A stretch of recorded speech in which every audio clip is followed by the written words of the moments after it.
সবুজ পাতার ফাঁকে ঝুলছে কাঁচা মালটা, ফলের ভারে নুয়ে পড়েছে প্রতিটি গাছ।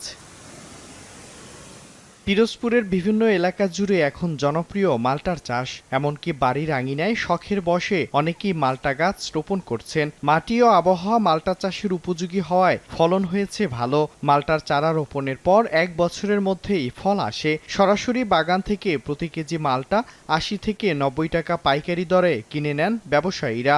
পিরোজপুরের মালটা খুব রসালো মালটা, মালটার খুব চাহিদা আছে, মিষ্টি মালটা। বাড়ি একটু রসালো, একটু কম, হালকা মিষ্টি, কিন্তু থাই মালটারও চাষ উৎপাদন একটু বেশি। এর ভিতর থেকে যে ফসল হয় এই ফসলটা আমরাও কিছু কিছু খাই। এদিকে চাষিদের লাভবান করতে সব ধরনের সহযোগিতা করে যাচ্ছে স্থানীয় কৃষি বিভাগ। এই মালটা উৎপাদনে কৃষকরা দিন দিন আগ্রহী হচ্ছে এবং এই যে মালটাটা এখান থেকে ঢাকা, চট্টগ্রাম, নোয়াখালী বা দেশের অন্যান্য জেলায় এখান থেকে মালটা যায়। কৃষি বিভাগের তথ্য মতে জেলায় 430 হেক্টর জমিতে বাড়ি 1 ও থাই জাতের মাল্টার আবাদ হয়েছে। আর ছোট বড় মিলিয়ে প্রায় 1000 মাল্টা বাগান রয়েছে। এসব বাগানে প্রায় 3000 শ্রমিক কাজ করেন।